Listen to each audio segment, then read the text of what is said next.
I think the bottom line is that there's no nation on earth that's contributed more to help Israel in its security.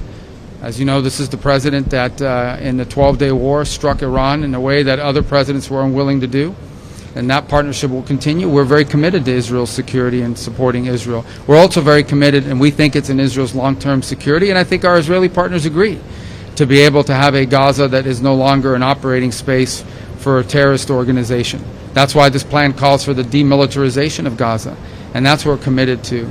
So, but I wouldn't phrase it the way your question asked it. I don't think this has to do anything with permission or anything of that nature. This has to do with basically we're all committed to making this plan work. There is no plan B. This is the best plan. It's the only plan. It's one that we think can succeed. It's one that we believe it's on the way to success, as impossible and unimaginable as it may have been. Remember, a month ago, 6 weeks ago, no one would have thought possible that you were going to get all the hostages out, and I know that we still have the remains of hostages. That has to happen. That's part of this, and we're very committed to making sure that happens. We are not going to stop pushing until all of that is, all the commitments that were made here are kept, and that includes the demilitarization of Gaza. Well, this is an impressive center with a lot of important work that's happening here. This is a historic mission, by the way. I mean, if you think about it, there's nothing to model this after, because this has never happened before. I think we have a lot to be proud of in the first 10 days, 11 days, 12 days of implementation, where we have faced real challenges along the way, including over the weekend, but also an exciting opportunity. So this will be the journey to sort of get through the 21 points of the plan, to get through all the things that we're trying to achieve is not going to be a linear journey. There's going to be ups and downs and twists and turns. But I think we have a lot of reason for healthy optimism about the progress that's being made. One of the reasons why I wanted to come today is sort of get a sense of the workflow, get a sense of the organization, and get a sense of the needs. It is increasingly, while you see a lot of uniforms here, including from partner nation states that have come, and of course with the Israelis who are hosting us and are a key part of this, you're starting to see more of a presence from State Department and related entities as well, and that will continue to grow as we can provide personnel on things like emergency response, the coordination of humanitarian assistance and things of that nature. So you're starting to see that presence here grow. But a lot of good progress is being made on a number of fronts, and you can break this out in a number of ways. The first is the maintenance of the current ceasefire, of the current peace that we're confronting, and that involves two things. Number one, deconflicting from any flashpoints that may come up. We need to understand, the world needs to understand that on the other side of that yellow line there is still a terrorist group that remains armed, and we've seen them take actions against their own population. I think it's important, by the way, that there be more media coverage given to the fact that Hamas has brutalized Palestinians, has brutalized Gazans over the last few days, and that's something to point to. But all of that has to be managed to make sure that in addition to that we don't have any flashpoints that could derail the broader process. At the same time, the coordination of humanitarian assistance. And there's humanitarian assistance that is now flowing into those places beyond the yellow line, but that involves coordinating with all of these different organizations from around the world, including international organizations and charity groups. That's a massive undertaking to coordinate all of that and that be distributed safely. That's just beyond the yellow line. Behind the yellow line, there's another effort going on of humanitarian assistance, which is even broader because those areas are safe, those areas are secure. So that's happening. At the same time, it's this work on creating an international stabilization force. It involves bringing together all the nation states that are offering to provide personnel and resources. So structuring what that stabilization force will look like, lining up all the countries that are willing to provide either money or personnel or a combination of both, and then getting the right international mandate, whether it's the UN or an international agreement, working through that to make sure that that entity, that security force, can exist, can function, is funded, understands what its mission is clearly, and can execute it effectively. And then beyond that, of course, is the long term, the reconstruction, the rebuilding, the creating of conditions so that never again will we see what happened on October 7th, so that you can actually be in a place that no longer has elements operating within it that are a threat to Israel or to their own people, for that matter. And of course, that's a longer term plan, and that's something that's also key to all of this. It's the goal we're all trying to get to. But before we can get to that goal, we've got to get through the process that we're involved in right now.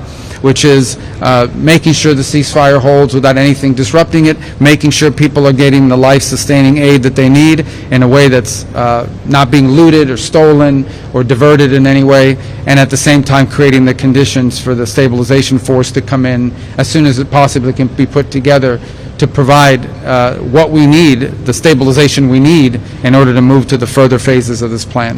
All right? Yep. Yes. Can I ask you about President Trump in his time interview talked about the case of Marwan Barghouti, the Palestinian prisoner, saying that he's considering erasing it. Do you want Israel to release him? I can't hear what you're asking me because there's some buzz going on here. I'll shout out. Marwan Barghouti, the Palestinian prisoner, President Trump in his interview with Time said that the U.S. was considering asking Israel to release him. Is that something that you were asking? You're talking about the one from the U.S.? Marwan Barghouti, the Yeah. Palestinian prisoner? I don't have any news for you on that today. Obviously, we'll work that through our embassy here and our diplomatic channels, but we don't have anything to announce on that. The Palestinian prisoner, the Palestinian activist, Marwan Barghouti. I don't know why I can't hear you. Sorry. I'm sorry. Marwan Barghouti's case. Yeah, I don't have any update for you on that. Yes, go ahead, please. First of all, welcome to Israel. Second, there has never been anything like this in Israel. But it makes you think, does Israeli military decisions regarding Gaza are taken effectively in DC? And if the IDF will identify that Hamas is rearming and regrouping, can we independently renew the fighting, or we should ask for I think everybody involved in this would like to see this not happen again. But if we are in the Middle East, well, I don't think there's any country in the world. If there is a reason to renew the fighting, should we apply for permission from the Trump administration? Yeah, I wouldn't phrase it that way. I think the bottom line is that there's no nation on earth that's contributed more to help Israel and its security. As you know, this is the president that in the 12-day war struck Iran in a way that other presidents were unwilling to do. And that partnership will continue. We're very committed to Israel's security and supporting Israel. We're also very committed, and we think it's in Israel's long-term security, and I think our Israeli partners agree, to be able to have a Gaza that is no longer an operating space for a terrorist organization. That's why this plan calls for the demilitarization of Gaza, and that's what we're committed to. So, but I wouldn't phrase it the way your question asked it. I don't think this has to do anything with permission or anything of that nature. This has to do with basically we're all committed to making this plan work. There is no plan B. This is the best plan. It's the only plan. It's one that we think can succeed. It's one that we believe it's on the way to success, as impossible and unimaginable as it may have been. Remember, a month ago, 6 weeks ago, no one would have thought possible that you were going to get all the hostages out, and I know that we still have the remains of hostages. That has to happen. That's part of this, and we're very committed to making sure that happens. We are not going to stop pushing until all of that is, all the commitments that were made here are kept, and that includes the demilitarization of Gaza. Now, we're dealing with factors here. We're dealing with miles and miles of kilometers of tunnel networks. We're dealing with 2 decades of terrorist infrastructure. All that has to be confronted, and we'll do that together with Israel. Secretary, Yeah. if you could address, following on your mention just now about disarming Hamas, is that something that that the ISF force would be engaged in? And if Hamas refuses to disarm voluntarily, is that something that that this force would be involved in forcing them to disarm? If Hamas refuses to demilitarize, it'll be a violation of the agreement, and that'll have to be enforced. I'm not going to get into the mechanisms by which it is going to be enforced, but it'll have to be enforced. I mean, this is a deal, and a deal requires conditions to be met. Israel's met their commitments. They're standing at the yellow line, and that is contingent upon the demilitarization. So suffice it to say that we're also hopefully going to create conditions where Hamas won't have people, because there'll be waste. We want to see a Gaza where people can live without Hamas, where they have jobs, where they have prosperity, where they have opportunities. I'm not telling you that's going to be set up next week, okay? That is a long-term project. But what I am saying to you is that we want to create the conditions, we want to help create the conditions here so that people in Gaza don't have to be terrorized by Hamas, and in fact have lives, jobs, businesses, and a better future, and are completely uninterested ever again in joining, supporting, or being held captive by a terrorist group. So I think everyone, it's not just the United States, by the way. This is what makes this so unique. It's not just the United States. Understand, over 24 countries signed on to this, including regional powers, regional countries, Arab countries, majority Muslim countries, signed on to the commitment that there would be a demilitarized Gaza, and that there would not be a Hamas with the capability to threaten Israel. That's a commitment not just by the United States. This was signed on by all these countries. We fully expect that everyone will live up to those commitments. From Israeli point of view, thank you, and welcome to Israel, by the way. I think the question from Israelis' point of view is that in the meantime, because everybody wants this plan, no question about that, in the meantime, as you mentioned, every day Hamas is rearming, pre-preparing, doesn't give back our dead hostages. So the question is whether in the meantime the US should let Israel to act on the other side of the Gaza Strip. In this way, the ISF future work will also be easier. That's the question. Thank you. Well, right now there's an agreement in place, right, and that requires both sides to live up to their commitments. If the deal, if what you're describing to me means the deal fell apart, but right now we're not at that stage, and that's what we're trying to prevent. That's why I'm saying to you, we're not going to forget about the hostages. We push every single day, and we'll continue to push until the remains of every single hostage is returned. Work is going on. Even as I speak to you now, that's being pushed on. That's not something we're going to start talking about. We fully expect that Hamas will fully demilitarize. That is the agreement they signed on to. That is the agreement that all of the nation states that joined this effort signed on to, and we expect it to be fulfilled. Now, we're about 8, 10, 12 days into this.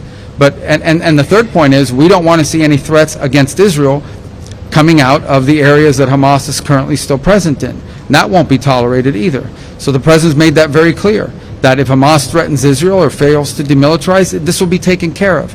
But that is what this whole effort is about, is making sure that all of those commitments are met on both sides. Mr. Secretary? Yes. It says behind you actually an open source reporting that the U.S. accepted Israel's veto of Turkish forces and the ISF. Is that accurate? And can you provide any detail on that security force, how big it will be, who it will include, or any other? Well, we haven't formed that force yet, so there's still work going on. There's a lot of countries that have offered to do it. Obviously, as you put together this force, it'll have to be people that Israel's comfortable, or countries that Israel's comfortable with as well.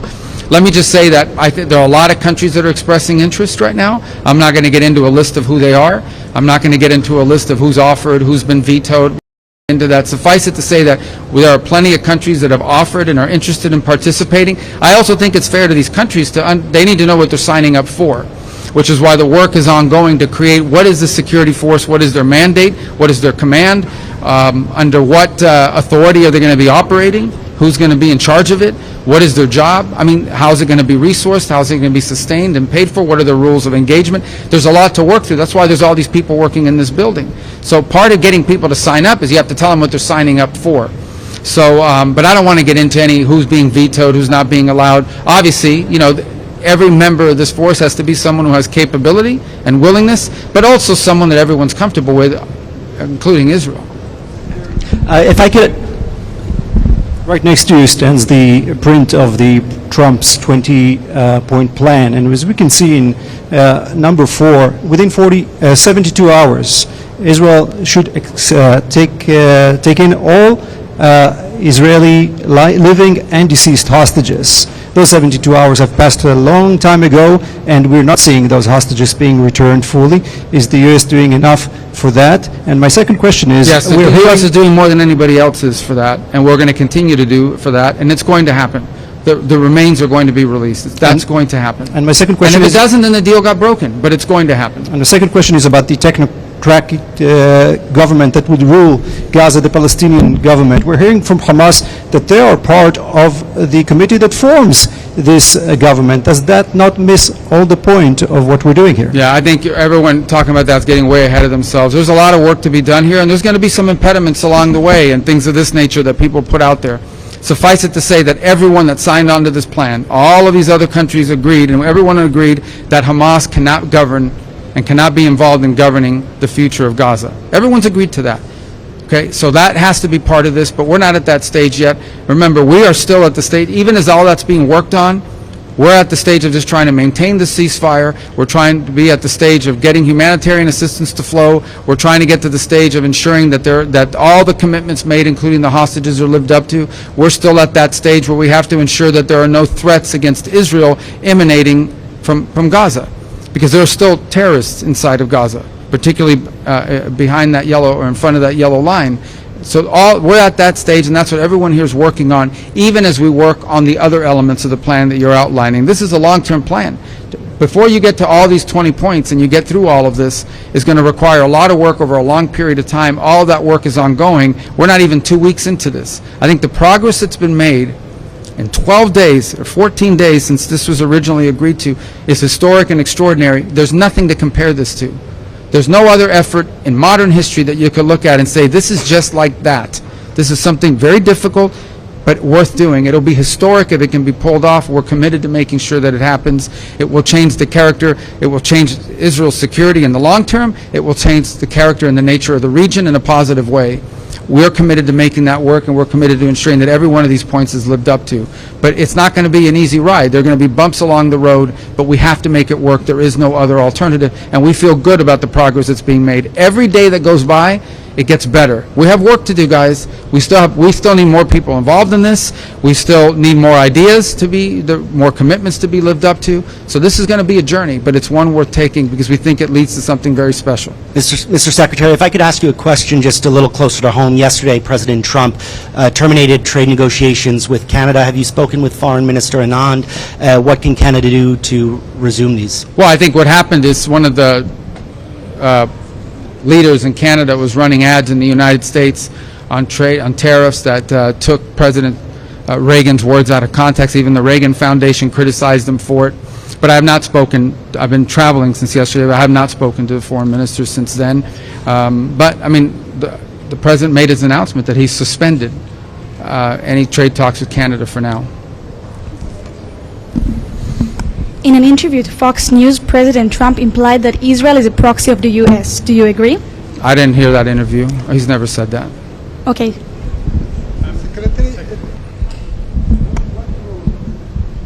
What role do the U.S. see for the Palestinian Authority in Gaza the day after? You know, we've heard about a lot of plans that was done by the Palestinian Authority. Palestinian Authority? Yeah, that's Mahmoud Abbas Authority. Yeah, look, again, I mean, obviously, you know, and I've expressed and we've expressed our concerns about the Palestinian Authority as it stands today. It's certainly needed reform. As far as what role it's going to play in the future of Gaza, that's yet to be determined, if any role at all. We don't know. I mean, that's what's being worked on.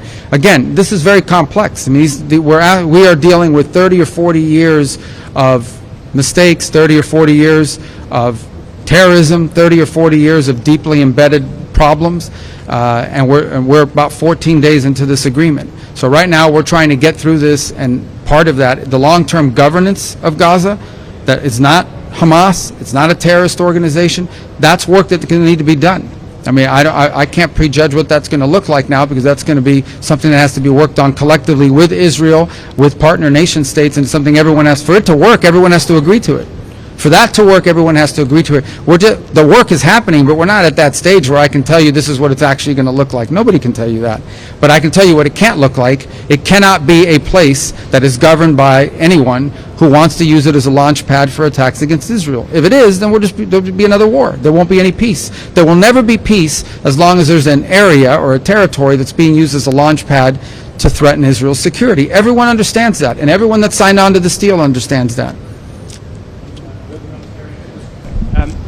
On humanitarian aid, you mentioned that that's going to be coordinated through here. I wonder if you could say what the role of the UN will be, and specifically what role UNRWA might play in... UNRWA's not going to play any role in it. Okay. UNRWA's not going to play any role in it. The UN is here. The UN is, we're seeing the work they're doing, the World Food Program. There's also not-profit NGOs, you know, humanitarian assistance organizations that are involved in this, Samaritan's Purse. So it's a conglomeration of about 8 to 12 groups that are here. The United Nations is here. They're on the ground. We're willing to work with them if they can make it work, but not UNRWA. UNRWA became a subsidiary of Hamas. And so when you're talking about disarming Hamas, there's been some discussion of a program to buy back weapons. Well, there's a lot of ideas floating out there. So ultimately, how seriously is that? Well, I don't know, but look, there's a lot of ideas out there about that. The bottom line is, you know, you can't have any of the elements of terrorism. You can't have tunnels. You can't have rockets. You can't have anything that threatens Israel's security. I point back to the answer I just gave. If Israel's security is threatened, if 5 years from now, 3 years from now, 2 years from now, Gaza is a place where people who want to destroy Israel are able to operate from with impunity, there's not going to be peace. Everyone knows that. Every country that signed on to this understands that. It is one of the principles that's outlined here. That cannot be the outcome. The outcome needs to be a Gaza where people have jobs and a life and a better future, and people aren't thinking about, how do I kill Israelis, how do I attack Israel? Because if we can't reach that point, then there's not going to be a peace. There's not going to be an enduring peace. You can't be at peace with elements that want to destroy you and kill you and carry out another October 7th. Everyone recognizes that. But there's a lot of work that we need to do to achieve that. We're not there today, 14 days, 13 days after this deal was signed. But I can tell you we've made more progress in 13 days than anyone thought possible. We've come a long way. This is the first mile in a very long journey. We've got a long ways to go, but we're optimistic that it's heading in the right direction. We are better off today than we were yesterday, and better off yesterday than the day before, but no one is under any illusions. There's a lot of hard work ahead. There'll be bumps along the road. There'll be threats to this peace that emerge that we're going to have to confront, but there are also some exciting opportunities as well that we want to make sure that we are pursuing. Could I follow? Question, Mr. Secretary. Yeah. Another topic, talking about annexation.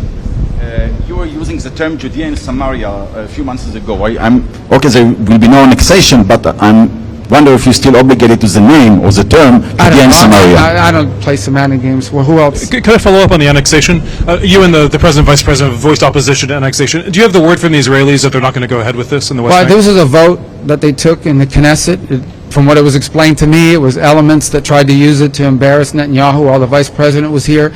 Suffice it to say, we don't think it's going to happen, and more importantly, it's not, from a legislative standpoint, structured in a way that could happen, but it would also threaten this whole process. I mean, we understand that, right? I mean, everyone has to understand if something like that were to happen right now, if that were to happen, a lot of the countries that are involved in working on this probably aren't going to want to be involved in this anymore. It's a threat to the peace process, and everybody knows it, but I'm not getting to the middle of Israeli politics. We're focused on peace and security. The what? What could we expect in terms of future normalization deals? After this ceasefire, we heard about Saudi Arabia, we heard about other countries. Is there anything you can tell to the Israeli people about the possible benefits of this deal? Well, I don't think I need to explain to the people of Israel the benefits of normalization with more countries, especially regional countries, some of whom were on track to do so before October 7th happened, and we were close. So I think you look at the Abraham Accords, we'll be very open about the fact that we'd like to expand it and add more countries to that. And we see this as mutually beneficial. It's not just beneficial for Israel, it's beneficial for these countries. We have a lot of countries that want to join, that have expressed interest in joining and want to join. So I think that would be great, and I think that could be a byproduct of achieving some of this. And well, I'm not going to mention the countries' names because it's up to them to announce it. They're going to say I announce them here, and they're going to then they haven't even talked to their own people about it yet. But I think we know who some of them are, right? We know who some of them are, and we think it would be great. There's some bigger than others, but we'd like to have as many members of the Abraham Accords as possible. That work is going, and I think what we're doing here could help, create the momentum for that to occur. So yeah, I do think the Abraham Accords can grow. I think there's some countries you could probably add right now if we wanted to, but we want to do a big thing about it, and so we're working on it. But believe me, we have a whole unit at the State Department that works on that. Problem is some of them are here working on this now, but they can work on two things at once. If I could follow up on the ISF, Mr. Secretary, is it the U.S.'s intent to deploy the ISF as a UN peacekeeping force under a UN Security Council? We haven't decided. Maybe. We don't know. I mean, we're about maybe one route. The problem is that some of these countries can't participate in this unless they have a mandate from the UN, as an example. So maybe it'll be a UN resolution. That's one route. We could have an international agreement as well. We're working through that. I mean, we'll find the right formula to do it. It may be the UN. We're working on some language on that now that hopefully will be in place. It may be another way to do it, but we will need something because some of these countries, by their own laws, can't participate in these efforts unless they have some sort of international mandate or flag that they're under. All right, I got time for one more. There's been a series of settler attacks against a village full of American citizens in the West Bank called Termasaya. I was just wondering if you had seen any of the videos of these attacks. I'm aware of the incidents, and I've seen, not recently, I've seen them, some of the ones that have been posted and some of the things on social media. Our embassy has worked on that topic and has expressed a U.S. opinion to the government. Obviously, the safety and security of Americans anywhere in the world is something that will be important to us. So, and we've expressed our position directly to the Israeli authorities, and our ambassador has spoken on this topic very clearly and repeatedly. Okay? Thank you, guys.